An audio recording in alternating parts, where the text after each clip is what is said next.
Internet outrage has destroyed the way we communicate. Everyone's angry, everyone's canceled, and nobody is allowed to think for themselves. So we're here to fix that.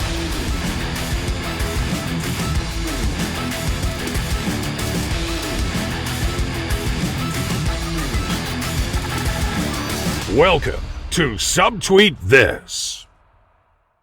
What's up, everyone? Welcome back to another episode of Subtweet This. My name is Gothix, and we are back with an amazing guest. Everybody, please give a round of applause for Mr. Eric July. I just fucked up your name. Eric July. welcome.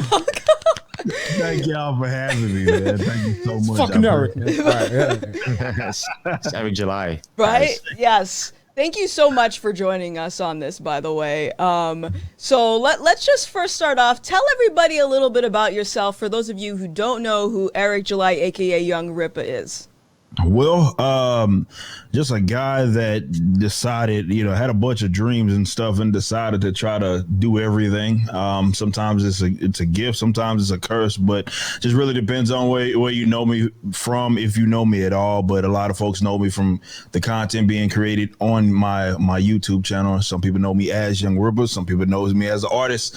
My band Backwordz, metalcore kind of ish band with some rap sort of elements. But the political commentary. I'm a founder of beinglibertarian.com, and just overall just a guy that seems to ruffle a lot of feathers with, I say, the right people, if you ask me. But yeah, I'm just a guy that was into so much, and I probably should have stuck to one thing because I can understand what people think I run myself thin because I have so many different things that I'm involved in, but I just didn't know what other way to do it.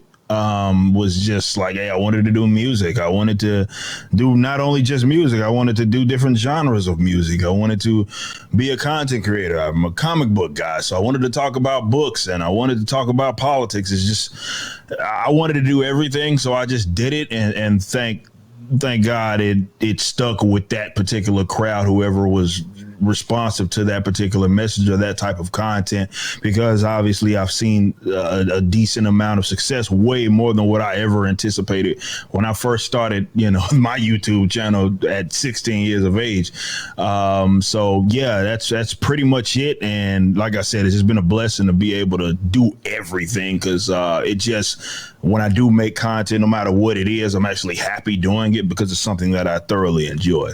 I think that's actually pretty dope that you are literally like a jack of all trades, because like that's something that I'm trying to balance too. And I look up to you a lot. I respect the fuck out of you because I'm like, this guy's literally doing all the things and he's just like going with it. And I feel like, especially with content creators, I noticed that a lot of them get their level of success by sticking to like a very specific demographic, and you're kind of like hitting all these boxes. So you said you started your YouTube when you were 16. What was your content like back then? Oh man, that was a different time, man. So I first started my YouTube. I was doing more of music stuff. It was like straight rap stuff. I was a pretty, among the DFW Metroplex and Dallas-Fort Worth area, I was a pretty known rapper, young and up and coming rapper. And so I would put like my mixtape stuff here, but it was also, that was around the time, because I was an athlete, right? So that was around the time when I started to take my track and field very serious. So I'd post like my races, and some of those are still up, because I was trying to get recruited going to college, and thankfully I ended up doing that. But that's what it was then. And it was just straight up rap stuff. It was straight up, being a part of, that was around the time when the whole boogie movement was popping off out of Dallas. I was a part of that. So the whole Dougie and Dallas Boogie and all of that stuff was coming out. I was like in front of all of that. So it was a lot of those types of videos. And then as I entered college, it started to turn into the vocal covers. It was like, hey, let's start to scream at the top of my lungs, and just to do it, which threw a lot of people off, obviously, because they knew me for the other stuff. Definitely people that knew me as a rapper, and definitely a guy that was banging at that to go from that to doing screaming at the top of my lungs and these covers threw a lot of people off. But yeah, it was a much different time back then, because I didn't foresee YouTube being something that I could utilize to kind of launched me. And I don't think any youngster, well, maybe now it's different, but back then YouTube was a different animal. It was not, I don't think anybody was really posting with this idea that, yeah, I'm going to be able to make a lot of money on YouTube. It was just a thing that you wanted to be seen, you could post it. And if you had decent enough internet, you can get it out there for people to see. That was pretty much all that it was. So I got to see YouTube change a lot because I had started way back when. And just my content just slowly but surely adjust. But back then it was a completely different thing than what it was now, not only because I was younger, just because YouTube in general, the culture was completely different back then. One of the things I've seen first was your take on tokenization, you know, with heroes, just because me and Della, we definitely look at it the same way that you do. And then it led into the music stuff. But then like the rapping thing, like you said, it threw a lot of people off. It threw me off in like the best way, though. I was just like, oh, this is pretty dope. I didn't know about that. Appreciate that. Yeah, that's always a cool thing too, and that's what I tried to turn. Definitely as I got older, tried to turn the YouTube into a hub of that, because just so many people know me from different things. It's like a lot of people know me from the commentary. They don't know that I do music, and it's like they become another fan of something else that it is that I do once they discover that. So yeah, that's always been the thing to try to.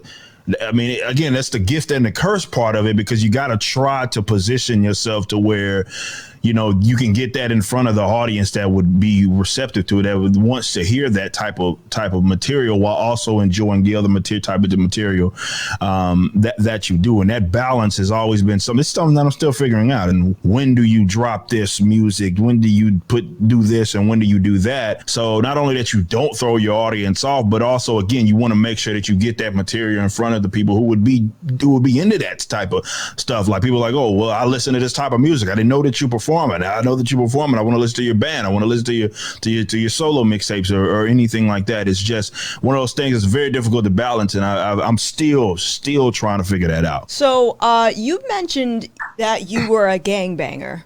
Yeah. So explain to me how did that shift happen where you decided I'm just not gonna do this anymore? Like, did anything happen?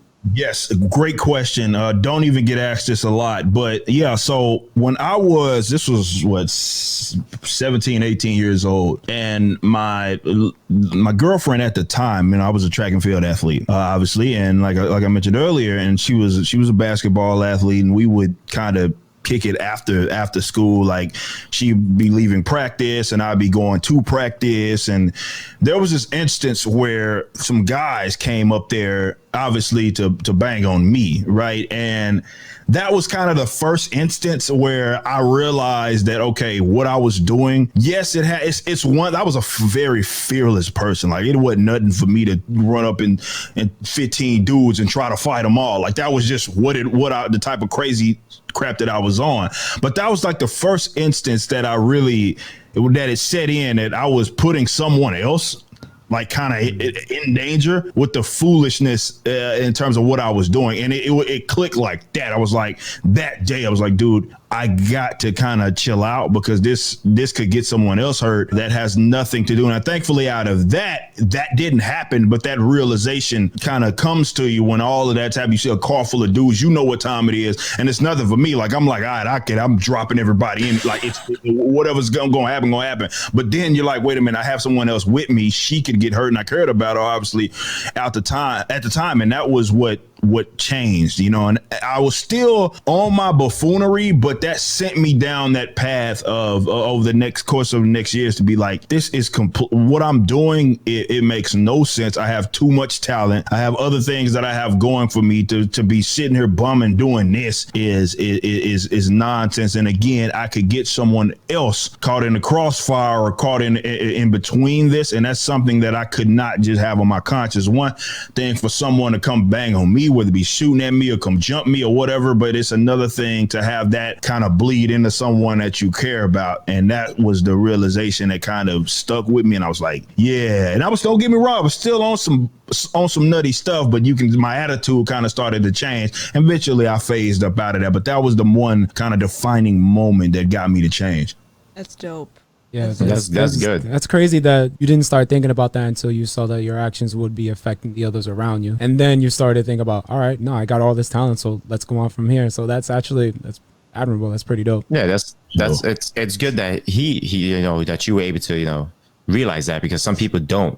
Yeah. Some people don't. It's just like, oh, that's just the lifestyle. That's the lifestyle. That's the area we grew up in. This is how it's going to be. And even though somebody else gets a casualty of that incident, they're just like, I'm just going to constantly do what I'm doing. If you don't want to ride with me, you're not going to ride with me. Yeah. But for you saw, I don't want to put people who are just trying to hang out with me, don't want to be involved in this life, get hurt. Yeah, most definitely. That was a good wake up call for you. Yeah, most definitely. So I could be wrong, and I've listened to a lot of your music, and it seems that you have like a lot of messages that pertain to like self accountability. So is that something that you're trying to strive to like get that message out to your audience? I would argue that's like probably the most important thing of everything of all the topics that I cover. That's the centerpiece of everything, is that accountability, self-reliance, responsibility, because it's something that in this day and age, not just due to politicians, but due to the education system, where being an individual and being responsible for your actions is something that is put by the wayside. And this is why a lot of people adopt the economic philosophies that they adopt the social policies that they adopt, because it rids them of the responsibility. And me personally, I just think that's for losers. That's not a thing that I want to be a part of. And also, I think my upbringing kind of attributes to that, being raised by a single mother who did everything in her power to keep me, and she only could do so much. She couldn't teach me how to be a man, but to see her do everything it was that she did, and then also me coming from the lifestyle that I was living, and growing from that, I just have a very low tolerance from people always trying to pass blame for their like where they're at in life on someone else. That's not to say that there aren't wrongdoings, but even when I'm done wrong, and I say this stuff in my music, that was actually the topic of my song Be Great with Backwordz, when we're talking about how like the first thing that I look at, even if there is a wrongdoing, I'm looking at, okay, what did I do to put myself in that situation for this person to even do me wrong or me to be done wrong? Because I think that's empowering in itself. And when you feel like you have some sort of control, it feels better. So even if I fail, I'm like, well, that was on me. That was not on someone else. That was on me. I did something, and there's something that I could have done to adjust. So that is probably, I would say that's the centerpiece of everything it is that I am, and everything that I try to put people on game about, because I think that's something that is very, and obviously with the individualist philosophy that I adopt in libertarianism, that kind of lends itself to that as well, because I just believe that, it's a very liberating, you know what I mean? When you look at the world in the sense of what can I do? How can I move my world instead of waiting for someone else to try to move it for you? It's very, very liberating as a person, because you once you navigate, you can actually pinpoint where you screwed up. And I don't shy away from that. And I don't think any individual should shy away from it. But absolutely, that's like the most important, probably number one principle that it is that I adopt, that I try to put people on game in regards to. So would you say like that a lot of people suffer from a victim mentality, where they have to constantly go, I'm in this position because of other people. It's not my fault. It's not my fault. I can't rise above my environment or where I'm at in life. It's because this is holding me back, and that's holding me back, and these people are shutting the door in my face, even though it's on that person itself. Absolutely. And it's because it's an easy position to have. It's a very correct. It is. Because when you can sit there and place blame on everybody else or every other thing, aside the white man across the corner or something like that. When you can do that, it's a very easy position to adopt, because there's no responsibility. There's no accountability to your actions. You can always place blame on someone. It's a very easy position to adopt. And that's why a lot of folks folks do tend to adopt that, and they don't, because though it's liberating, with freedom comes responsibility. You know what I mean? And a lot of people they actually shy away from that idea because they come to that realization that, well, my actions are the biggest, primary, more so determinant of where I am going to be in life. That a lot of people they're scared of that sort of responsibility, so they adopt more victimhood. It's like, all right, well, who can I blame? Well, the white man, this type of person. Well, this is why we have all these weird phrases and all sorts of things that people conjure up to try to blame someone for putting them in the position that they're in, because that is the easiest position to have. And it's unfortunate because those people, like, there's obviously probably being politicians who gain control over people's lives, being predatory in that regards. This idea that, okay, you are a victim, let me come save you, right? Yeah. And that's like the white savior type thing that's been going on. Worst, the absolute worst. Correct me if I'm wrong, but just to kind of go into politics really quickly, I felt like that was kind of Biden's shtick. Like, that's his shtick, to be the savior of the oppressed people. And racism's gonna go away. Yeah, it's just gonna go away. He's gonna get elected, and racism's gonna go away. Everyone's gonna be happy, kumbaya, and everything. And it's funny because, now that we mentioned it, so it seems that this whole topic about self-accountability can tie into maybe the Black Lives Matter movement. And I remember seeing your reaction to the mural in the Miles Morales game, so I'm going to go on a whim here and say that you are a big advocate for BLM, correct? Not even close. We know you got a shirt in the back. Just come on. Just put the shirt on. He was webbing the crap out of that wall, y'all. I was like it's like, I would say, going through, just because I'm in the different fields that I'm in, and coming into contact with people who automatically assume that I'm with that shit, it is so frustrating to have some random white woman like talking to me, and then to be like, yeah, I'm glad we got rid of Trump, or I'm Black Lives Matter, I'm apologizing for experiences that she had nothing to do with, even though I'm in a much better economic situation than she'll ever be in. Like, that type of stuff is so annoying. But of course, be it in going back to what you were saying, be it in Biden or the Democratic Party, that's what they feed on. That's their whole shtick. They have absolutely nothing else aside from, hey, you're in this position, all the injustice, racial injustice, everything is about something happening to you, and I am going to come save you. They never have a plan in terms of how exactly they're going to do that, because they can't do that. But who cares about the specifics of it all? They want the power, they want control, and people will willingly give it to them because of that. But obviously, I'm against Black Lives Matter, be it in movement or organization. I've been pretty firm on why it is that I don't support either. People are like, well, the movement's different from the organization. Like, yeah, I'm not with that either. That's like, so whatever way you want to package it, that's not my thing. I just cannot sit around moping, like it is a crutch to be Black. Like, again, that is for losers. I refuse to do that. I refuse to participate in that sort of behavior, acting as if like I am just this uber oppressed person, and again, it's this white man or the white patriarchy or any other thing like that is holding me down. I can't be with that. That is not my thing. I feel like what their stick more though is that, it's also the kind of savior complex, but it's also more of fear. It's kind of doing that fear mongering, like, you need us or this can happen. You need this or this can happen. Like with Amy Coney Barrett, everyone just kept bringing up, Roe versus Wade is going to be overturned, and no one said anything about that. They initially just said that to make people scared. And then just another fact that I think which made the BLM movement kind of more prominent, I would definitely say we've experienced it with friends, is a lot of hard white guilt. Oh God. It's we've had friends that part ways, and I think that with that white guilt, it's hitting hard, and you're kind of seeing that where we see things kind of get pandered. We are seeing in comics. We see it in entertainment. You're seeing these awards given out for nothing at all. It's just people aren't earning shit. It's just, look at the skin color, bam, I'm in.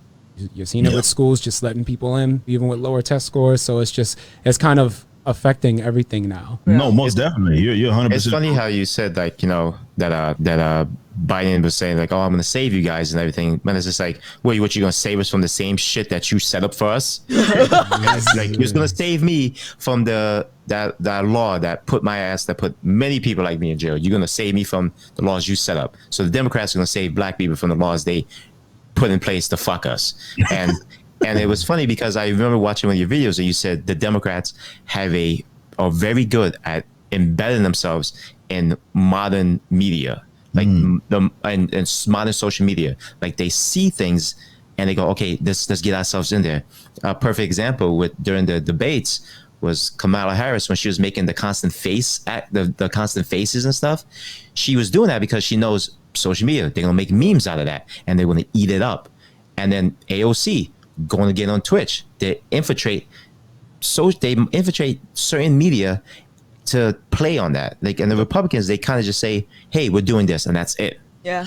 But the Democrats are kind of like, here, we're all over. That's what they lose, man. That's one of the things that I talk about, obviously, on BlazeTV all the time, and how both conservatives and libertarians, like, they lose by not existing in those spaces. In a lot of cases, they demonize people in those spaces. And Democrats and leftism and progressives, whatever you want to call them, to their credit, as dumb as I might think they are in terms of their policy, they're smart enough to realize that if they infiltrate, and that's why they have control of virtually everything, be it in, media, social media, education, like everything, because they played the long game.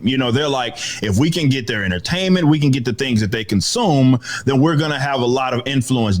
Damn the policy. Like, no, who cares about that? We don't even have to lead with that because we're going to be the ones existing and controlling the conversation. And that's what it is that they do. And they're very particular about doing that. And that's their strategy. They've been playing that long game for decades, and it's worked, and it's absolutely worked. And this is why I think, for example, with my band, why we stuck out like a sore thumb was because we existed among the metalcore and the hardcore scene. Obviously, at that time, when I felt that it was very necessary. At Trump and Hillary running at the time, we obviously existed during a time that was very necessary. But we was also the guys that were not on the same team as virtually the entire genre. Like, so it was cool to do tours with these guys, and obviously the other bands they get on their front men get on stage saying the same old corny leftist bull crap, and then I get on stage and I like every show that we would do, I'd always say, if you think the problem started and ended with Donald Trump, then you have no idea what's going on. And I would go make a point to start talking shit to their ideology because they feel as if they are always right. They go virtually unchallenged in the different aspects that they're in, or the different industries that they're in. But that's why we stuck out like a sore thumb, was because a lot of folks are like, damn, there's a band who, because a lot of folks are like, and I feel it as well, when you're guilty, almost not necessarily guilty, but you kind of have this like, like I like this, but then you find out, like, I have to go out of my way to not find out the politics of an artist or of an actor, because I know damn well they're gonna let me down and say something stupid. And unfortunately, because everybody wears, definitely the actors and the actresses and the musicians, all of them wear their policies on their sleeves now. Almost they're exclusively leftist. But that's why we existed. Or not necessarily why we existed. We didn't do that we didn't get in the game on that idea, but that benefited us a lot because people finally saw something that they could really feel, and they didn't feel guilty in supporting it because they knew that we were upfront with who it was that we're in. And I do encourage people to do whatever it is that you're doing, or whatever subculture you're involved in, be it in music, gaming, I don't care what it is. Like, do that and be proud about it, because you are so necessary and so needed, because it is certainly an uphill battle. Because like I say, these guys going around calling themselves progressives seem to have control of every damn thing, man. And they're in an echo chamber. I know you guys are dealing with it with Twitch. Like, it's an echo chamber of just complete nonsense. And God forbid you have a position to the right of Bernie Sanders and they call you Nazi and all kinds of craziness. But that's the type of uphill battle that we're dealing with. And I encourage people to exist in whatever space it is and just do it, because I'm sure Gothics can speak to that. Everybody can speak to that. When you do it, You kind of get people that may message you under the table like, man, I agree with a lot of what you say. Now, I can't do it. And I'm like, I get it. But the more that y'all do it, the more, I feel like the more powerful they feel as if they get themselves by seeing other individuals do it and just be as unapologetic as possible about it. But it's so necessary in this day and age. Yeah. Woo! Yes, I agree. You just preached everything. Yeah, that's literally kind of did a little sermon right there. That is literally the past 6 months. That is how the past 6 months have been, especially when we're talking in terms of Twitch. So you know what? Let's segue into that because you've started to make your reappearance back on the platform. You've been streaming more. Now, you and I both know how extremely one-sided it is politically. So I would ask, do you feel like you would be welcome? But I think we would already know the answer to that. So I'm going to instead ask. How about we ask, like, do you feel like it's the right time to come into Twitch with the shit show that it is right now? It is it's a shit show, no doubt about it. But I think that it's worth getting into. But I think we, and by we, I mean people that are content creators on that platform in one way, shape, or form that aren't progressives. Like whatever you call yourself is whatever, or whatever you deem yourself. You can even be progressive, but disagree with, let's say, the vast majority of the progressives on Twitch in terms of whatever narrative it is. I think that it may help us out if we do acknowledge each other's existence on that platform, because like I said, it's an uphill battle, but I think it's a valuable battle to have, only because I think if there is more, let's say, political diversity, if you will, it will kind of stomp out a lot of this nonsense, particularly that you see with people our age and younger who go to this platform and watch this stuff and pick up this garbage from a lot of these idiots on that platform. But again, they go virtually unchallenged on it because it's an echo chamber. So yeah, I think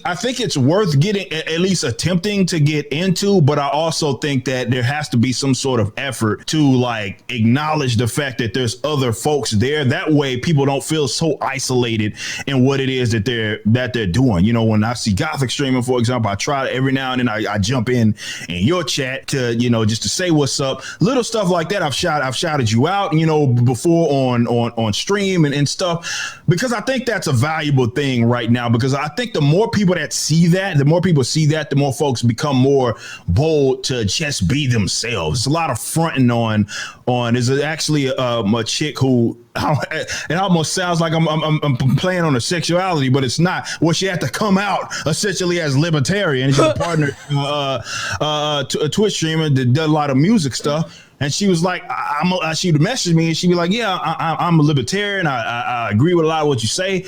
It's just I'm starting to find a little more confidence to be as open. No, it doesn't have to control your content, but you can be more open with who it is that you are. And I like to see that, because I know the more that happens and the more folks have that platform, the floodgates open up, because you'll see other folks say, you know what, that I'm not with what it is that everybody's talking about, and it does seem like it's okay, which is why it's necessary for you to be unapologetic about it. Like you can't be halfway in and halfway out. You gotta be, if you're gonna be that way, just be that way and don't apologize for it. I don't apologize ever. I make a point to not apologize for anything it is that, unless I did it like it was a legitimate wrongdoing. That's the only way I'm apologizing. For you being offended or not liking the fact that I exist, I'm not apologizing for that. I refuse to do that, and I'm going to continue to be who it is that I am. So I do think it's a thing worth pursuing. But yeah, it's absolutely an uphill battle, because you know what you're dealing with. It is an absolute echo chamber on Twitch, and they're going to do everything it is in their power. But with all movements, it's like one of those things that at some point it becomes too big to stop. It was like that with our band. We had been ostracized. We had all of these people who did everything that they could for us to try to not get off the ground solely because of our politics, but it just got too big to where you had these bigger bands that were like, yeah, we'd be kind of stupid to not bring them on the road. They draw. They a lot of folks like them. I mean, yeah, damn, their politics, but this is from an economic situation. It's just like they had to do it because we got too strong. So I encourage folks to exist on that. If you are on that platform, just be unapologetic. You don't have to lead with it. I'm not saying you got to beat everybody over the head with it, but just be you and don't have to apologize. If you think something's wrong or you have an opinion, don't feel like, well, I can't say that because my followers or the culture of Twitch will get pissed off at me. Just be you, man. Just do it. I think that's a big part of the problem is because Twitch attracts a lot of people that just want to be like instant famous. Like their dream is to just to be that creator. So even I was getting like a lot of messages about how people just like stop streaming altogether because they felt like them being open about their politics would lessen their opportunities to get a sponsor or to collaborate or something like that. Like, do you have any worries about stuff like that, or you're just trusting you being yourself? Well, no, it's a thing that you're going to have to deal with. Like, let's be realistic about it. I don't have now people talk. I have no sponsors, by the way. I don't think I've told anybody that aside from a couple of times. Like I have zero, not on any side of the aisle. I have zero. Like all of my stuff is generally funded by way. And yeah, I've made this lucrative. It's funded by either the people that enjoy my content or the other sort of things that I'm able to do. The music and the merchandise and all of that. I don't have any. So it's a thing that you're going to have to deal with. It's a realistic thing that you're going to have to deal with. But this is why I'm saying that at some point, if we're going that route, I do believe, I genuinely believe that if you start to become big as a content creator and there's other ones like you, what happens is there's a cultural pendulum and it swings all the time, believe it or not. It's going to swing back the other way. And a lot of people don't understand. A lot of these leftists are making it worse. It may swing too far back the other way when it does end up swinging back, but it will swing back. And whether you are a creator in any space, that's a reality that you're going to have to deal with, is that there's you're going to get passed up for some things. But as you get bigger and the companies become more open to being like to messing around, we've seen this, like Ridge, for example, they've sponsored a lot of more controversial, I won't say, I hate to even use that term, non-leftist content creators. Let's just say that they've sponsored them. And I think that as people get bigger, at some point the companies are just going to be like, look, we'd be stupid not to, because they're missing out on an opportunity. But that should be, and I'm glad you brought that up, because that should absolutely be something that you keep in mind if you are on that platform. That yes, right now, just considering where we're at, because we're so far behind there. Yes, you may get passed up here or there on some sort of opportunity because of your politics. And I obviously don't agree with that. That sucks, but it's a reality of the situation. I just don't think that that's permanent as more people go do that. And that's why I think it's worth existing on not just that platform, but in that particular space, being like streaming video games or anything like that. Do you guys want to tackle your questions? I might have more later, but no, I got my, it's going to go on to like one of his favorite subjects. I want to go on to tokenization. So, oh man, this is like, this is why just because I was gonna like just segue into that, because not even only in just comics but like in entertainment in general. So I just wanted to say, like, just how you view representation in certain mediums. Like me, I don't, when I have a kid, it's not gonna be for them to look up to a fictional hero to know how to be an individual. Like, if you want to see a strong female or male, you look at your mother, or you look at your father. I'm not going to have you look at Black Superman and being like, oh, he's my color, dad. Like, yeah, you can't fucking fly or shoot lasers out your eyes either. So, that shit don't make sense. It's not their responsibility. It's not no one's responsibility. I get the concept with representation. Like, I get it. Like, I kind of talked to Nessa and I felt like I was insensitive about it at the same time, but then not, where there was a guy who was playing Miles Morales and he was crying because he saw like the Puerto Rican flags and everything. And me, mind you, I'm Black and I'm Puerto Rican too. I'm basically Miles, but it's just, I didn't look at it that way. I'm like, all right, cool. That's cool. But I mean, like the way that some people see representation, he's like, Boricua. Mira. It's like, I don't know. Like, not to make fun.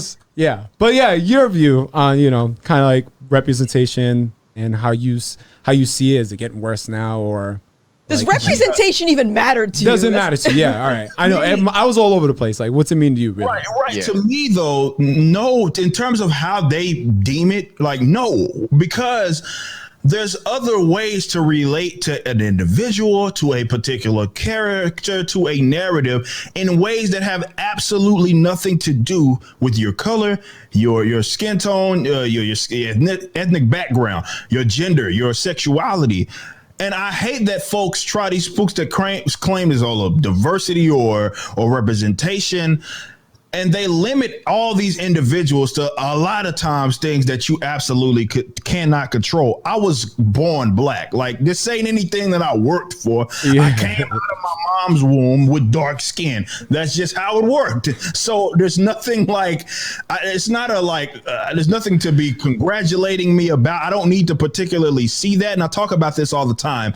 And about, like, my favorite character growing up was Flash. That was my favorite comic book character. Really? Yes, it was Flash. The reason being, I was a track and field athlete. So I hated the Flash. I was like, I saw a character. My mother introduced me to the comic books, and I saw this character whose superpower was to run fast.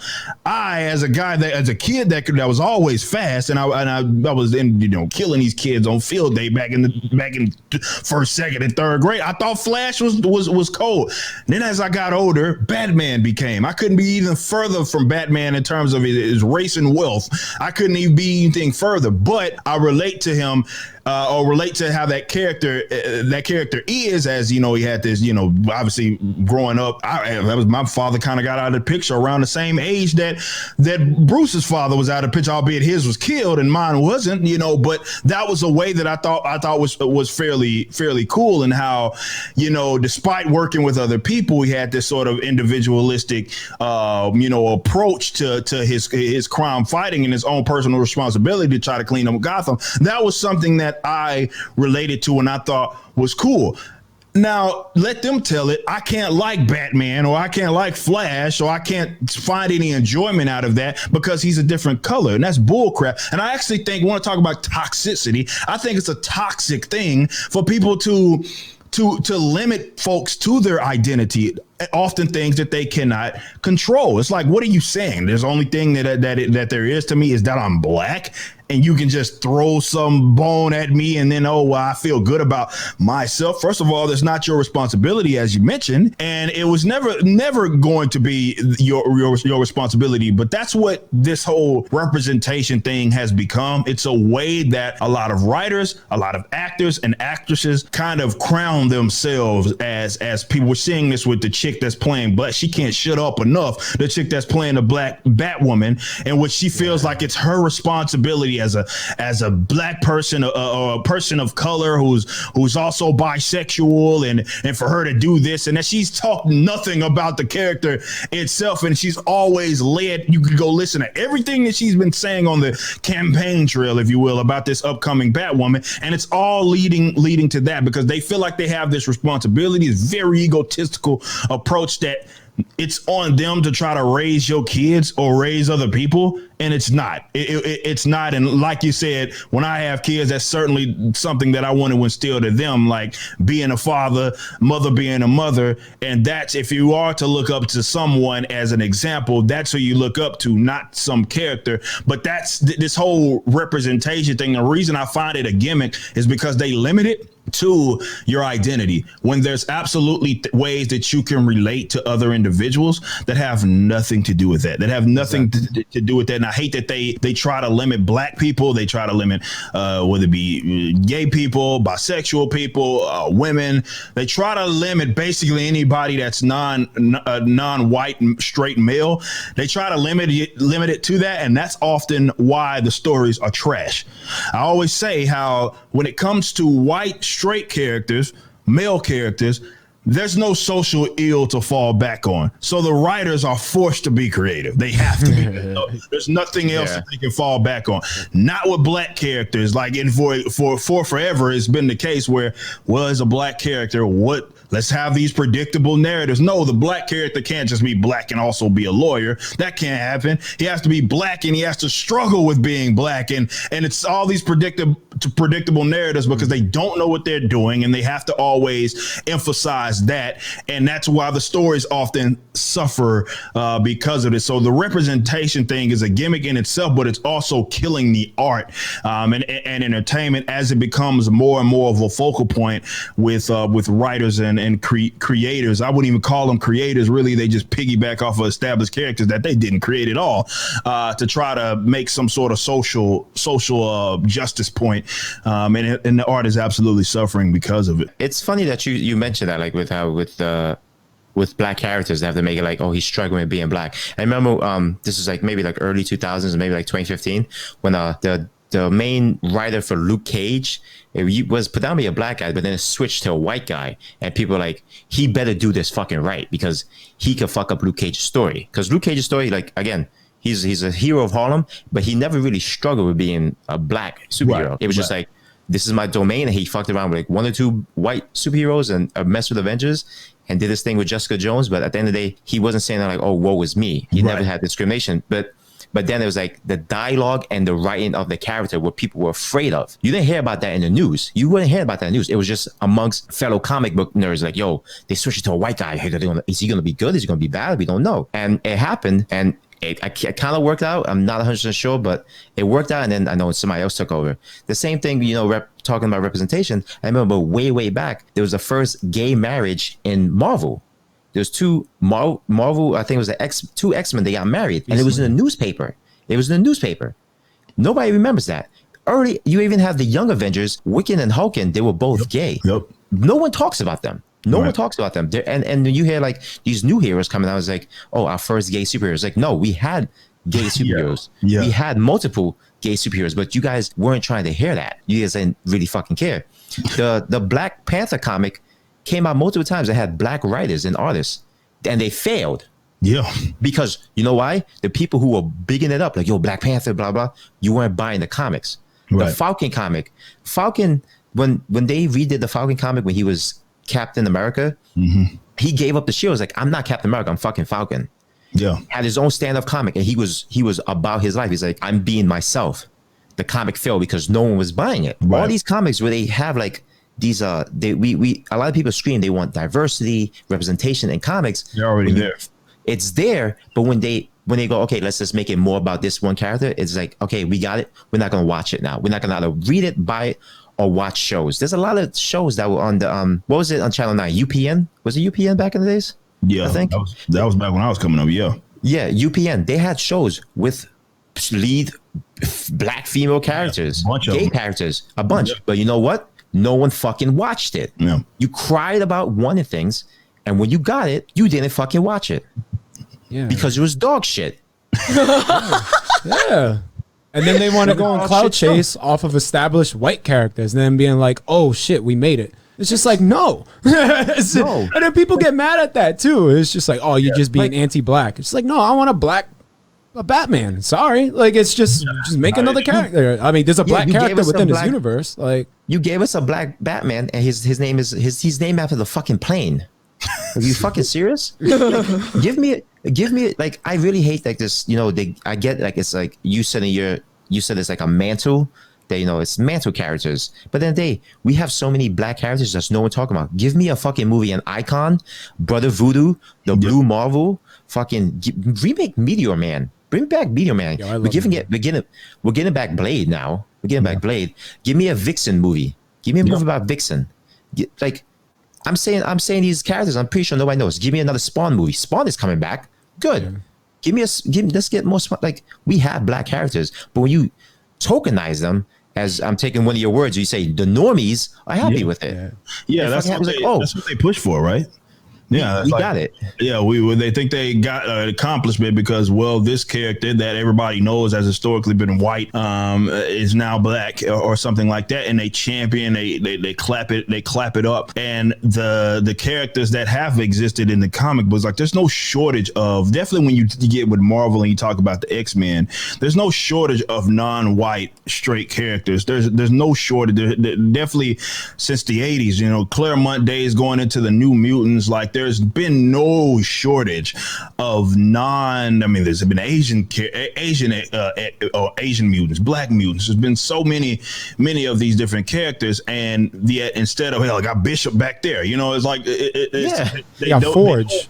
Like right, exactly. There's been so many of them, and they've neglected to support or build them up or put the same sort of character development that they've done with some of the straight white characters. So what do? They take the lazy route out, and they'll take a character that we know has been straight and white forever or white character forever, and they race change them, and they think that is some sort of a accomplishment because of it. And it just goes to show that we're in this odd era when it comes to comic book and entertainment, where it's a lot of talentless people, you know, getting in these positions to write characters that we've known and loved, and they lead with that change.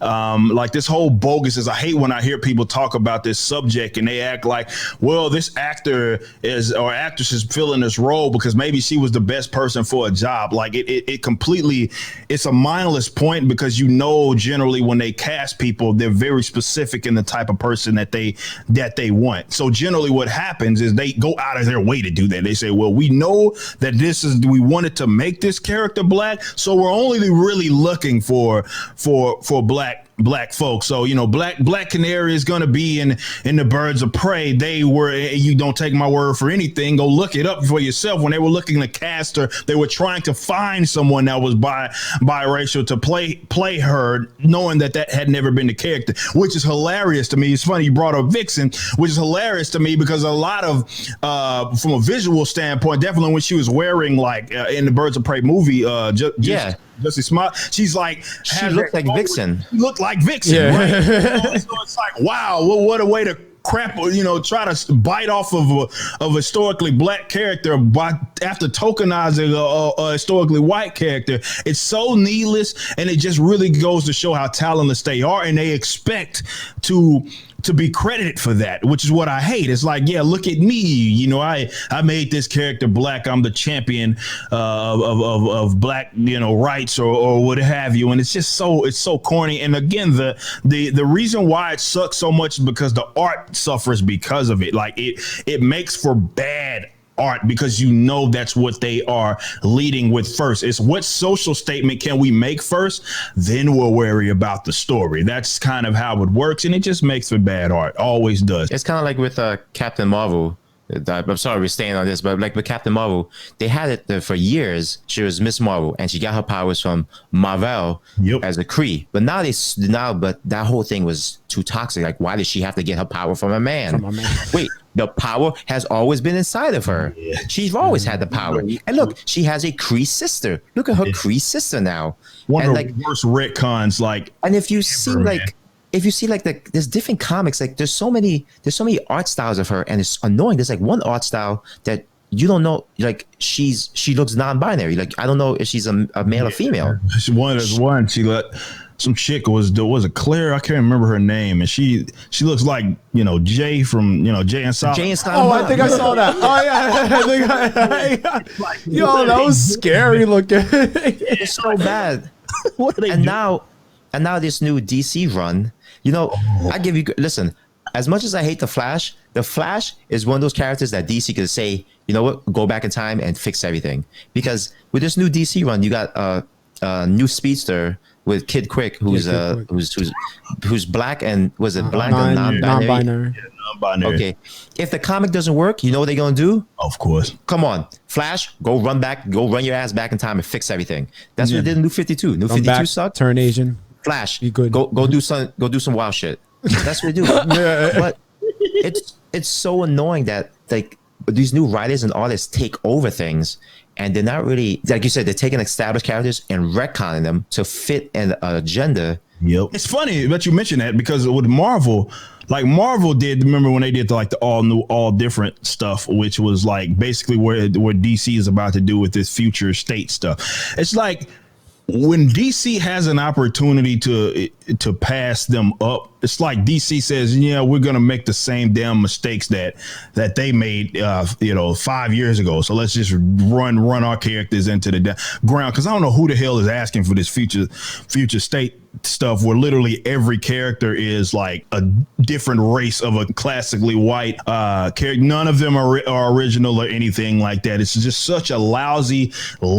thing that they want to do. And it's like and unfortunately, we're going to start seeing these characters pop up in cinema and TV shows because that's what they're writing nowadays. It's like, yeah, they want to have this character canonized so they can't fall back on that anymore, that this is not like the comics. They say, well, this character became a thing last week. You know what I mean? This is why, for example, Miles Morales skipped the line of all of these characters that probably deserve more stuff they actually deserve the show or something like that long before he did, but they put their all into that character who like just was a thing. Like, it's not like this is a character that's been around for 30 years or something like that. It's like, no, but again, it's about the social statements. That character was specifically created for the social statement that they wanted to make, piggybacking off the whole Obama thing. So it goes back to the art suffering, and that's why it's so annoying for me, because you have a lot of folks, and it's artists.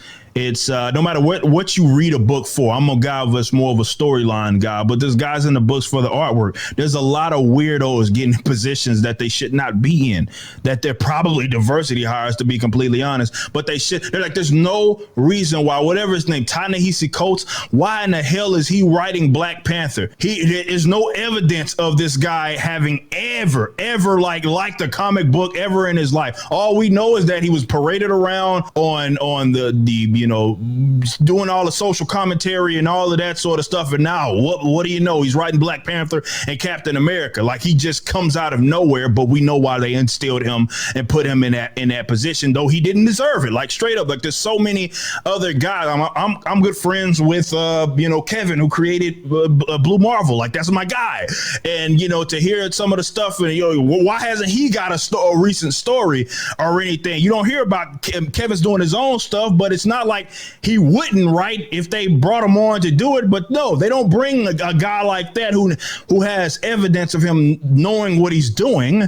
They bring up these weirdos. There's a lot of people in positions of whether it be artists writing that they should not be there, and it's all because of the social statements that both DC and Marvel seem to be trying to outdo each other on who can put out the most crap. That's what it is. Do you feel like it's a case of supply and demand too? Because I feel like when people tokenize historically white characters, make them brown, it's like they're kind of appealing to the folks that lead with race first. Like, for example, like the girl that wanted the free PlayStation 5, right? Hi, I am a Black creator, and then like the rest is irrelevant. You know what I mean? It's like, you kind of guilt trip them, but honestly, well, you put it on the public. You put it on public, like, hey, can you do this? Because I noticed there's a lack of people of color. Black. Like, so it's just like, who the fuck are you? If I was saying, like, who are you?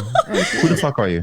But that's what I'm saying. Like, I feel like it appeals to that. I feel like the tokenizing appeals to those types of people. Yeah, but I think it's going on now. I was gonna ask him, I was like, do you think that all this shit is going on now just because the way that everything is? Like, Ruby Rose left Batwoman, but then you're telling me the time with BLM and everything, we gotta, this is the time to plug in a Black girl.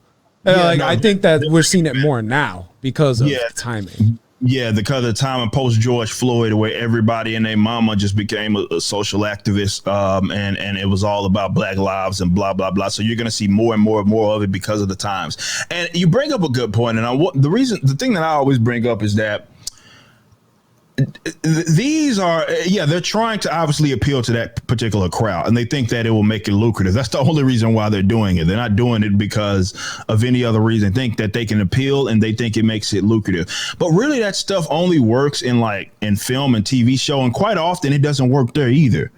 You know, we saw what happened, and it wasn't like we saw what just happened with Birds of Prey as an example. That flopped, and they were leading with that stuff. A lot of people are starting to reject it, and we know what's happening with comic book sales are in the tank right now. So because these guys that they're trying to appeal to don't even buy books, so it's one of those things where if there is an avenue that they can get away with it, it's like it's movies, it's TV shows that they can try, and that's what they're trying to capture. But quite often, it's like one of those things that Instagram and Twitter, it's a very, and I encourage like my fellow like artists, like you got to kind of take that stuff with a grain of salt, because it can be really tricky and really confusing, because it can give you this false sense of what reality actually is. So if you were on Instagram or Twitter all day, you think that this was the only opinion in the world, right? Black Lives Matter, fist in the air. There couldn't be possibly anybody that would agree with that. That's what, if you just existed on Twitter and Instagram or Twitch or something like that. But what they are, they're very loud. Those types that like that type of stuff, that make stan accounts and stuff like that, and get mad at me and come raid my post because I done said something about Black Batwoman or something like that. It's really weird. But that's not a significant enough demographic that you can take a established character, because what you end up doing is all the time you push out a demographic. So you're trying to bring one in and you're like swapping them. So because the people that love this stuff are like, well, wait a minute, this isn't the character that I've been reading for decades. Why would I want to watch this movie? Why would I want to watch this TV show? I may give it a chance, but no, this is not how I envision that this character would be depicted. And I think the pendulum will swing back the other way. And I think en masse, it will start being rejected at some point when it doesn't become cool anymore to do. But yeah, they're trying to appeal, to your point, Gothic, they're trying to appeal to that crowd. Absolutely.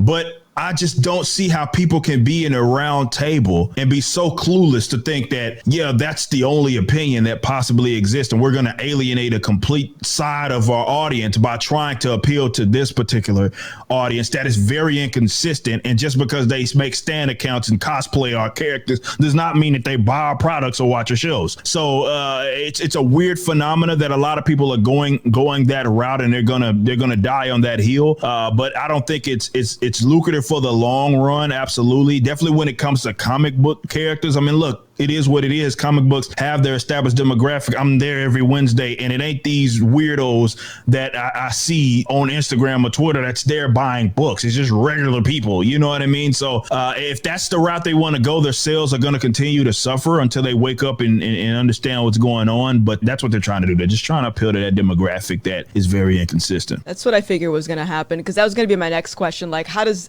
this go back? How do we fix it? And I feel like once they start seeing how their wallets are kind of affected, maybe they'll stop doing that, because I don't understand why everything's so tokenized. And to be honest, whenever I see like a historically white character that gets swapped brown, I actually get triggered now. Like I get angry. I'm like, what is this? Because just from a perspective of, self-confidence, like self-esteem, I'm just like, you want sloppy seconds? You want this shit that they already had? Like, why don't you demand something new? If you're really serious about representation, like, why do we have to get the leftovers, People suck it up too. Yeah, like, they get happy. They're like, "Yeah, we made it." It's just like, it's a white character. It's just like, "Yeah, we made it though." It's just like before I got introduced to you, like for a while, I thought it was crazy because I had a lot of pushback from like black leftist Twitter where it was just like, "You're anti-black because you don't think this is a win for us," and I'm like, I can't be the only person that thinks otherwise. This seems very odd.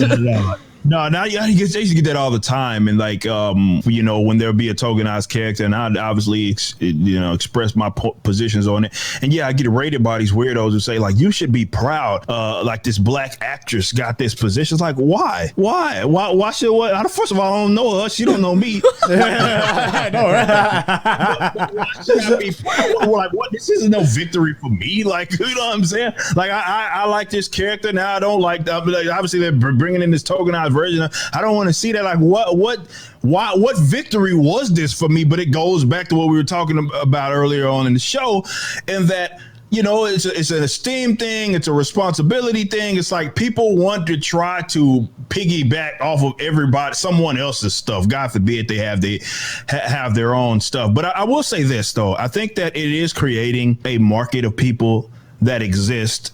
We saw this happen with Comicsgate, where Ethan Van Sciver, Cyberfrog, for example, former DC and Marvel writer, makes literally $1 million off of Cyberfrog, which is crowdfunding after leaving those guys and doing its own thing. Like, these comic pros are broke. Let's be completely honest. They don't get paid nothing to write this garbage anyway, which is hilarious that they continue to write this trash.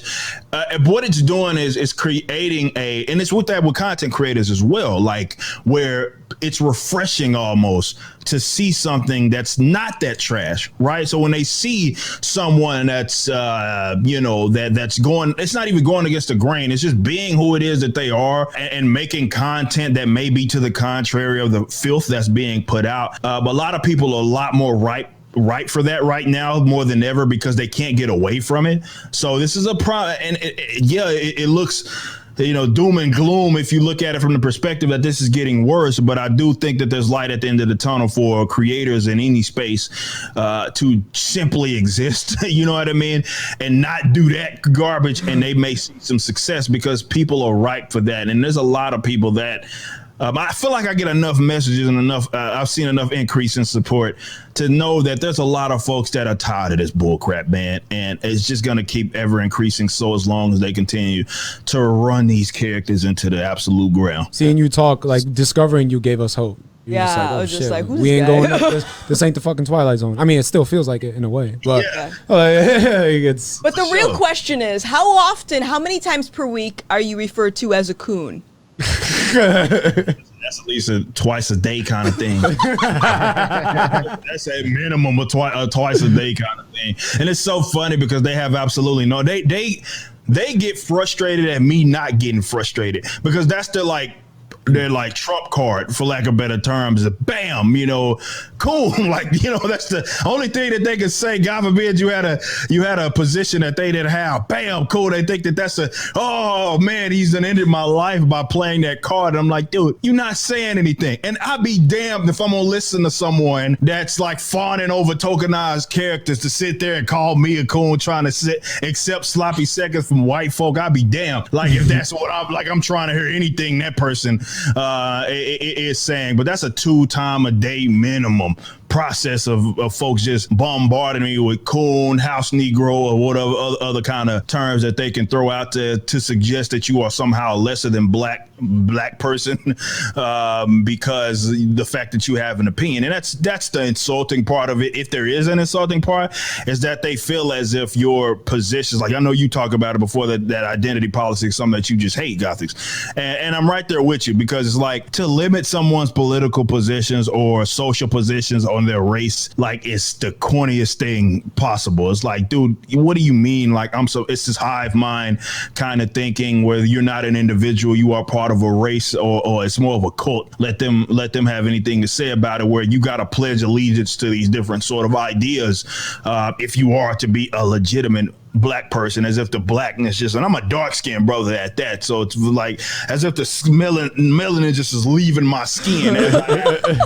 These positions that I have is utterly, hilarious. But I've done several videos talking about this topic and how I just cannot take those people serious when they, not only with the accepting of sloppy seconds, but their entire ideology is centered around white people, whether they know it or like to admit it or not. That's what it is. They're controlled by the thoughts of white people. They get easily offended by white people existing in certain spaces, doing certain things, like where white people essentially can control their thoughts, and they lend itself to that idea when they advocate for these other things, like, hey, Mr. White Man, accept me. Mr. White Man, embrace me. Like, don't discriminate against me. And this is, one of my most view videos, but one talking about I prefer the more Malcolm X approach. Like, dog, if you don't like me, whatever. Like, I'm not about to be begging to be accepted by you. That's not my thing. That's not my thing. But if I did do that, they wouldn't call me a coon. But if I'm going around kissing white folks' ass and begging them to accept me, then that's perfectly fine. That makes sense. People. Yeah, it makes all the sense in the world, right? Clearly. You just gotta vote for Biden, and then vote for Biden. I went into his stream the other day on Twitch. He literally had on his title like Joe Biden sucks. Like you're just asking to get attacked. No, you just like I'm asking for it, man. Ready I'm for like, the smoke. Bring it on, man. I want every bit of that smoke. That's exactly what I want. Bring it on. So I'm always, if I do stream on Twitch, is what I'm putting some provocative like title, which is actually my position. It's not like a bait. It's my position. But I'm begging someone to come in there and actually say something about it so I can fire them up. Let's do it. Yeah.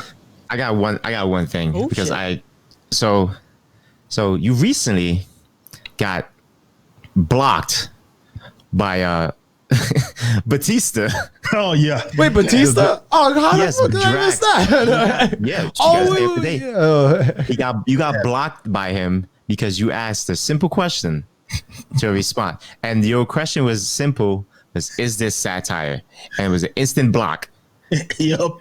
How do you feel about that? How do you feel that Batista? Show that, like, and for context for people that don't know, Batista talked about how it was I don't know, it was a weird The gun stuff. It's like a whole gun thing. It was like, hey, how do you do, fellow gun owners? He was basically saying that Biden didn't want to, he wasn't anti-gun or something like that. He just wants sensible gun control. And if you need nobody needs an AR-15 to overcompensate was the term that he used. And I thought it was a joke because he led with the fellow gun owners. Like, it's like that, how do you do, fellow kids? Like, I was like, that's a bizarre. So I was like, this is satire. Like, is he joking right now? And then he blocked me, which let me know that he was serious. He was actually serious about that, but that was it's like guns obviously is something that the people being anti-gun, like that's something that I hold near and dear to my heart, being a guy that has a lot of those, and a lot of types of them, including the ones that he was mentioning in AR-15s. And I think that's an absolute hill worth dying on. You want to talk about the last stand to a country going into full-blown tyranny. That's it.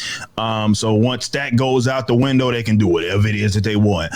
So to hear these blue check marks like the Bautistas of the world, have this Uber and this Bautista, right? He has a lot of money. He's been in a successful, obviously Guardians of the Galaxy and what he was doing with wrestling.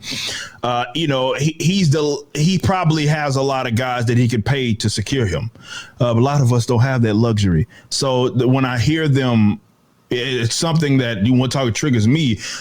Hear these blue check marks, these well protected elites sit up here and be anti-gun or act like it's something wrong with you to be pro-gun rather, or not anti-gun is so silly because they lead the charge and they're all uber protected, and they're not the ones in the event that they get caught without it, they'll be fine. Whereas if I get caught out of it, that's the difference between life and death, and it's a serious thing I take serious, and I despise when these weirdos like Bautista take these positions that is just you want to talk about privilege, like that's a privileged position where you get to just say, hey, you shouldn't be able to protect yourself with certain weaponry, and then try to mask it as if Biden, who is talking about banning online sales of guns and all sorts of crazy thing that was on his platform, they sit up here and try to say, this is what they try to do, like, hey, look at us, we support him, I own a gun, you should support him too. Like, no, you freaking loser, that's not how it works. It's not how it works. Okay. No, that's okay. So I had another question here. So before I had my political awakening this year, I still don't know what the fuck I align with. I'm still like jello at this point. You know what we don't like. Yeah, I know what I don't like. I know that much.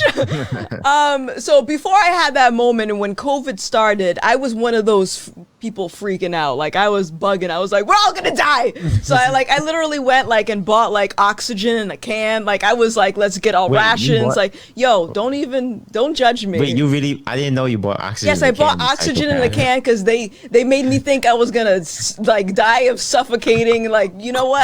I had a moment. All right. Wait, hold on. Wait, pause the podcast. Yeah. I had a moment. She was just like, I got asthma. She was like, you gonna need this. How the fuck you get oxygen in a can? You can buy anything on the internet, Della. Like you go like this. You go. Psst. Mind your business. I got my oxygen. I got it. Use a damn white claw. So anyway, I was one of those that was very vocal at the beginning. I was just like, yo, put on your fucking mask. Like, wear your mask. Because I thought we were all going to die. And you make it very clear that no, fuck you. So what is your explain your positions? Because when I've tried explaining, like, because you know you've come up in a few instances like on my feed where people are mentioning like, oh, this guy doesn't like wearing masks and they don't quite understand. So explain to me your logic behind not wearing masks and why it makes sense. Yeah, good, and that's a good question. First of all, I think that it should be bizarre, no matter where you're at on this particular issue. Prior to March, there was absolutely zero scientific, scientific consensus sounds like an oxymoronic term, but there was no one way or the other that masks were even effective in slowing the spread prior to March. Every study that they did, the few that had were actual random controlled trials, there was no like, yeah, this is the conclusion. But it's not even just about that, because my position is a little more, it's a little more depth to it. My position is do whatever the fuck you want. And if it does make you feel comfortable to wear a mask, fine, do it. If you are a business owner that wants to require people to wear masks, that's your business. Want to require people to social distance, that's your business. My issue is obviously nobody should be forced to do it one way or another. Let the market work itself out in whatever way that it may. So if there's a business that says you must wear masks to enter, not because the government's forcing them, but because that's a policy they want to adopt, let the consumer decide if that's somewhere that he wants to shop at or that's somewhere that they want to go elsewhere. For something like this that has a 99% survival rate, by the way, I just thought that when it came to the mask thing, I think it was what people want. They wanted some sense of hope because they had been confused into being scared, which is not much to be scared at. Even if you are a person that has, asthma or something like that, believe it or not, it's a very high likelihood that if you catch this, number one, you're not going to die. Number two, you're not going to get hospitalized. There will be some people that absolutely will, but that can be said for virtually every upper respiratory illness. So my position has always been a position of freedom. I hate this one size fits all, which is always applied by way of government and by way of people, these cultists, which is why I call them mass cultists, which feel as if that's what must happen. Actually, it was a Danish study that the only RCT done on this particular subject just came out like 2 days ago. And it found, of course, that there was no difference in whether or not someone with the mask or without the mask, if that was slowing the spread or that was stopping them from getting the virus. There was no proof that there was no consensus there. There was nothing. It was statistically insignificant in terms of the differentiation.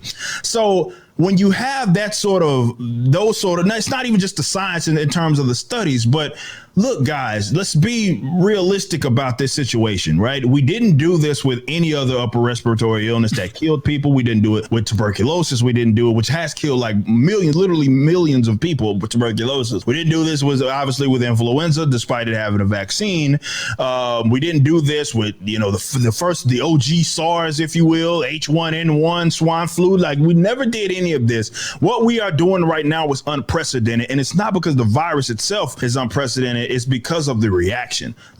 And I think that's what I generally lead with for people who are so confused by my position. It's like, I think a lot of people bought into the hype and got freaked out. And I understand it, right? When you hear something like, okay, I have something that seems like it may be airborne and I may die, like that's enough to scare anybody. But we're 8 months into the game, 9 months into the game. the virus is not what they said, or the models were completely incorrect. And they moved the posts on every single day. I remember back in the day, it was 15 days to slow the spread. Well, now we're entering into another lockdown. Like, so my thing is like, do what makes you feel comfortable. This is why I've never said that. Me personally, obviously I'm going to choose not to wear a mask. That's a risk that I'm willing to. I don't want to wear a diaper on my face, but I have this big beard. It doesn't even work. You know what I mean? With me having this beard. So with me, it's not a necessarily pro or anti-mask thing. It's a pro-freedom thing, and I want you to do what feels comfortable to you. Where I get upset is that there's this sweeping idea that masks are effective. You need to be forced to wear a mask. You need to be forced to lock down, and that's what triggers me, because that's obviously not a freedom-based response, but it's not even rooted in the science that they've been claiming that they paid so much attention to. It's just rhetoric. It sounds good. It's a way for people to have this like sort of security blanket, but there's nothing that points to even the mask mandate thing even being effective. In fact, I was talking about a study done. It was like 1,000 or so counties. These scientists were so itching to reach this conclusion that they were effective, that they irresponsibly put this study out that came to that conclusion. It recently had to be withdrawn because they saw upticks in those same damn counties, which proved that the mask mandates weren't even as effective as what they initially thought. It's a lot of anti-science stuff coming from the scientific community regarding this issue, but ultimately it should be up to the individual business owners to do whatever it is that they want to do. I hate that people feel like their idea is the idea. Yeah. Everybody should be forced to do it. That's what triggers me.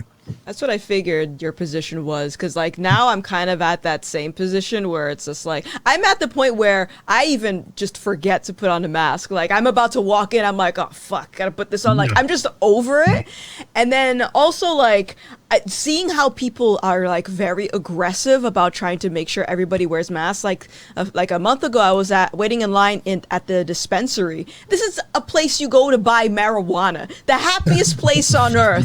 And this fucking guy at the back of the line is like shouting and trying to pick a fight with someone that's waiting in the line that's not having a mask on. I'm like, dude, if you don't want to catch something, go home. Like that makes more sense than trying to force somebody else to do it. My building says, the apartment complex I live in, they say you gotta wear a mask in the elevator. I don't wear a mask in the elevator because I'm leaving the building. I leave the building. If I gotta go to a store because I'm going out of the building to my car, drive to work, and I gotta wear a mask at work. And then half the time, I do catch myself putting the mask down or walking around the street without the mask. And I feel like a lot of people are on the side where they say, like you said, Gothic, like it's just they're over it. Yeah. Not everybody. You don't see everybody wearing the mask. Do whatever you want. You're just chaotic. I'm gonna do it. I don't care. Like Eric, you're like an anarchist. You believe the same shit. Let it all fucking burn down. Who cares at the end of the day? Yo, that's the line of 2020, bro. Exactly. Right? I don't care. Let it burn. I mean, like shit is burning. Shit's been burning. It's burning. That's true. So I got one more question, and then after that we can wrap it up if everybody's good here. But so you're an anarcho-capitalist. Mm-hmm. I want to join that crew. Okay, it only sounds good because it has anarcho in it. I think that's what you just want to burn shit down too, though. I want yes. Okay, crazy. So you said that you started promoting libertarian and so explain that, like what is the differences between that, because I did not know that existed until I saw that you were one.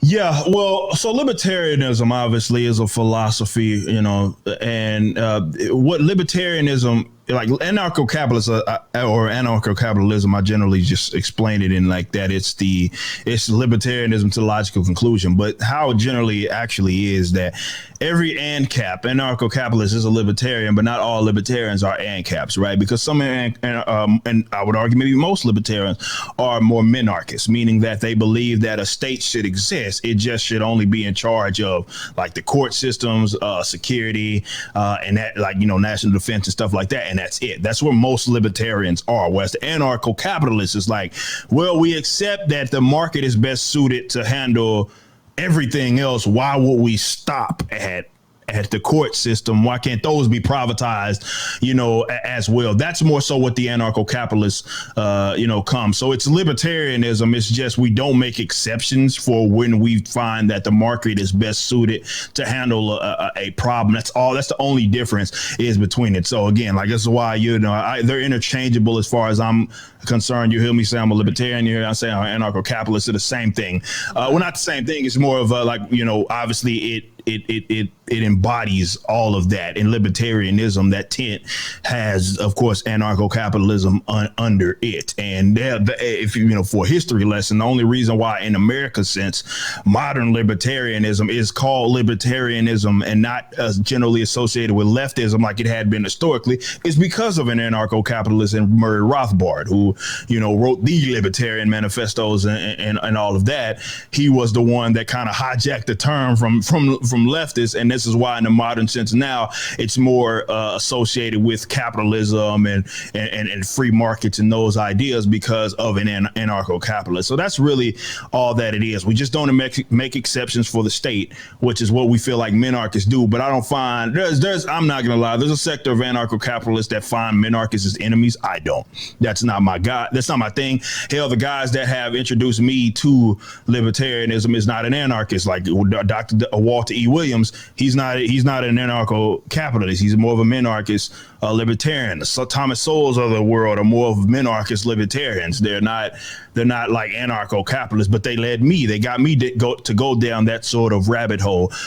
So that's all that it is. It's just, and I have to always say that because I have to make the distinction from, the other guys that call themselves anarchists and like the Antifas of the world. Like, those ain't my guys. Like, those, I wouldn't even consider them actual anarchists because they believe in like destruction of people's private property, like, and that's obviously not a libertarian position, not an anarcho-capitalist position or anything like that. So there's a distinction, and we go down that rabbit hole. We talk about different schools of anarchist thought, and such. This is actually in our video Statism, Backwordz, our song Statism.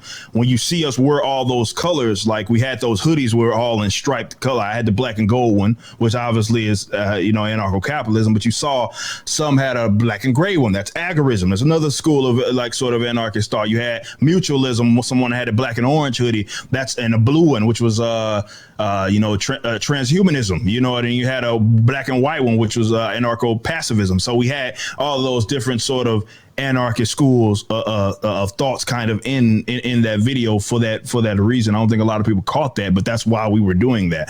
But yeah, that's our thing. And that's more sort of what it is that I embody. So I kind of use both terms just depending on what it is that I'm doing. When people ask me what type of libertarian I am, then I would tell them I'm an anarcho-capitalist. Nice. Okay. Sorry, Della. There's no burning of random property down. I know you were excited. This is bullshit. Bullshit. He doesn't want to join this club now. I mean, there is people that are doing burning. I mean, you can join Antifa if you want. Yeah. I don't want to be fucking. I don't want to join a group that has one political stance. If I'm want to burn shit down, it's burning the whole government. Okay. Just burn it all fucking down. Black Lex Luthor ass. No, I'm serious. I'm fucking tired of this shit. Yeah, fucking sick of it. Let's burn it all fucking down. Every day at my work, I'm like, this building needs to burn the fuck.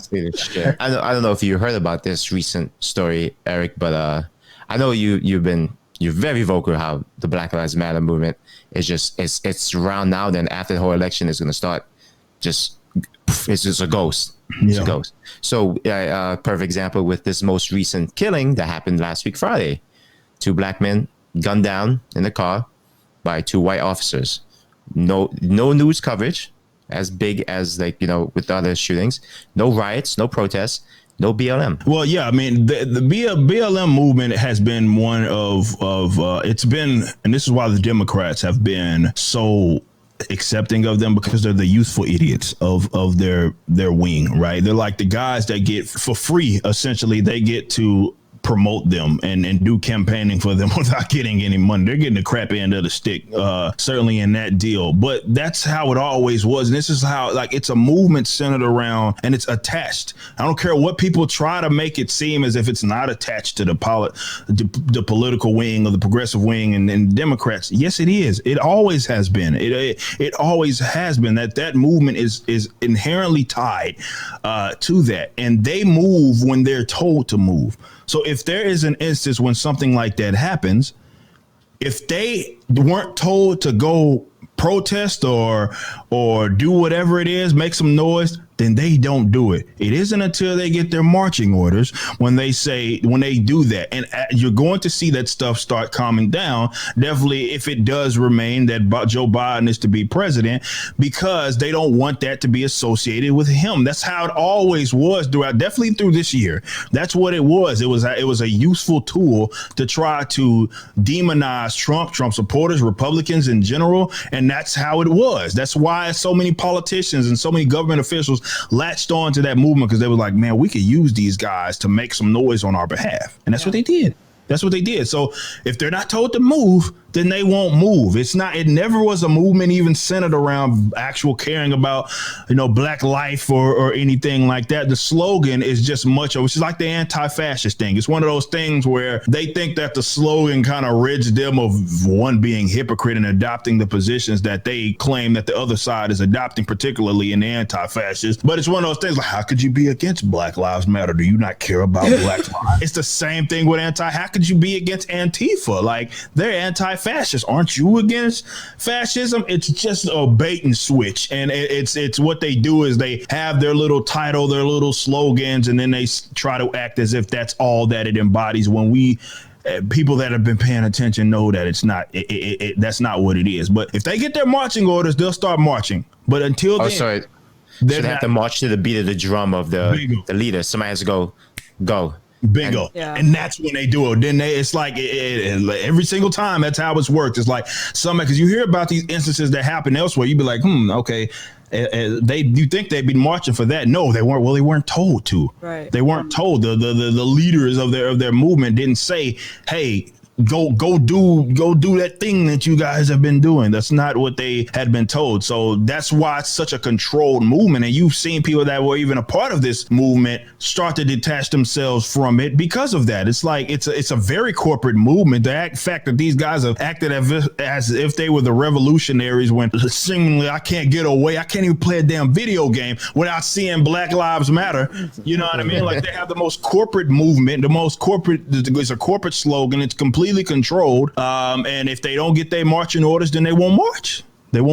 How chaotic do you think it's going to be? Let's just say when all the dust settles down, and if Trump and his legal team, whatever happens, and things get overturned, which can happen, how chaotic do you think it would really get? Oh, we're talking like they're going to throw a fucking fit. But the problem with that is that I think at that point, they're going to throw a fit that's going to bite off too much. They're going to bite up more than they can chew. We started to see how in instances where these riots, Marxist protests, every protest can turn into a riot. All it really takes is one guy to kind of throw a brick into it. When you throw a chair.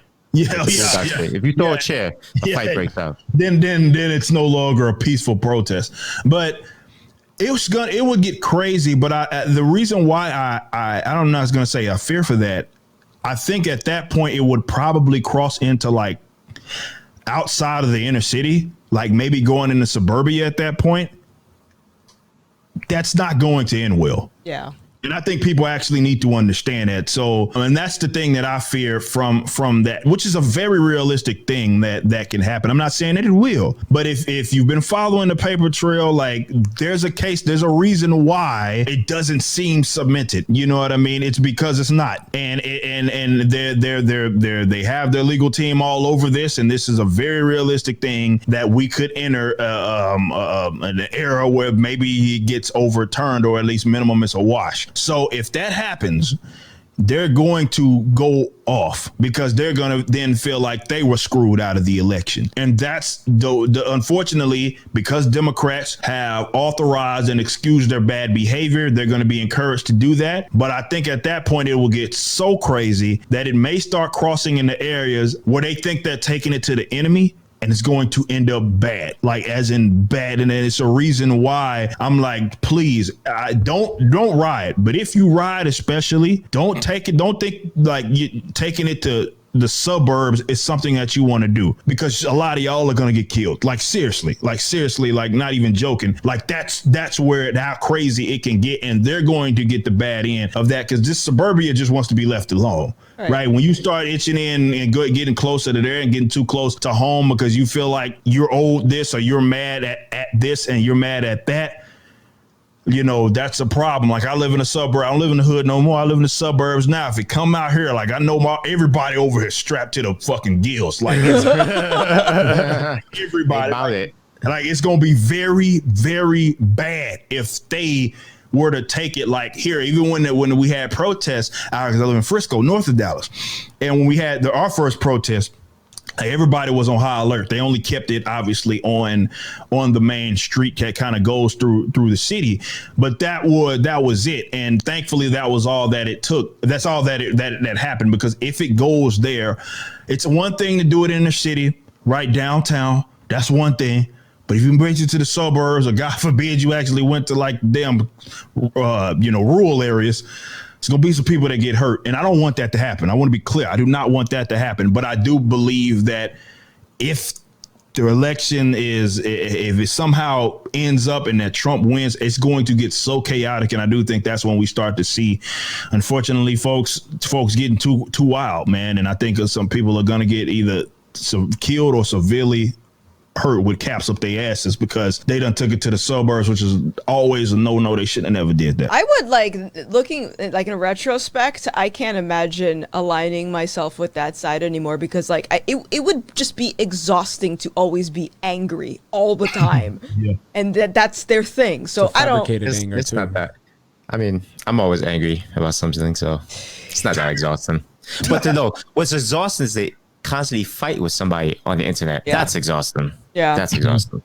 Yeah. You gotta cut your losses. Yeah, exactly. All right. So we have reached the end of this. Eric, I want to thank you again for being on this podcast. Do me a favor, let everybody know where they can find you.